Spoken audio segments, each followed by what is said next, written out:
Tatlong bagong upong local officials nitong 2025 national and local elections ang diniskwalipika ng Commission on Elections. Yan ang ulat ni Luisa Erispe. Naglabas ng bagong diskwalifikasyon ng Commission on Elections laban sa ilang mga kumandidato at nanalo sa lokal na posisyon noong 2025 national at local elections. Isa rito ang mayor ng Tarlac City na si Susan Yap Sulit.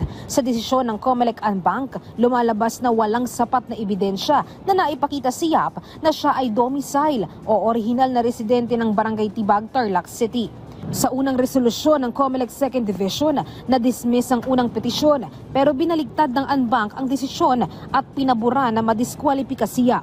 Base naman sa desisyon, dahil mababakante ang posisyon ni Yap, ang hahalili sa kanya bilang mayor ay ang nanalong vice-alkalde. Pero hihintayin pa ng Comelec kung maglalabas ng temporary restraining order ang Korte Suprema sakaling umakyat doon ang kaso. Sa Albay naman, naglabas ng resolusyon ng Comelec 2nd Division na kinakansela ang COC ng nanalong gobernador na si Noel Rosal dahil sa material misrepresentation. Base sa resolusyon, iniligay kasi ni Rosal na eligible o karapat-dapat siyang tumakbo sa posisyon pero naniniwala ang Comelec na hindi ito totoo dahil napatawan siya ng guilty ng ombudsman sa grave misconduct, oppression at dismissal mula sa pagseserbisyo sa publiko.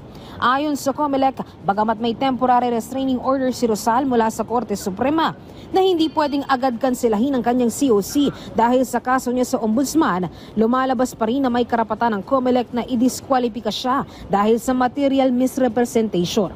Maaari pa namang magsumite ng motion for reconsideration si Rosal para naman sa pagdinig ng Anbank bago maging pinal ang desisyon. Sa Cabuyao, Laguna naman, diniskwalipika rin ng Comelec 1st Division ang nanalong alkalde na si Dennis Felipe Hain dahil naman sa kasong vote buying. Base sa resolusyon, nagsagawa umano ng poll watcher seminar si Hain at namahagi ng 1,000 piso sa mga dumalo. Hiningi pa umano ang mga voter ID at certification ng mga dumalo bago makapasok at kinuha pa ang cellphone upang hindi makapag-record ng pagtitipon. Nangyari umano ang lahat ng ito panahon pa ng kampanya kaya't diniskwalipika si Hain. Tulad ni Rosal, may pagkakataon pa si Hain na makapagsumite ng kanyang motion for reconsideration bago magdesisyon ng Comelec and Bank. Luisa Erispe para sa Pambansang TV sa Bagong Pilipinas.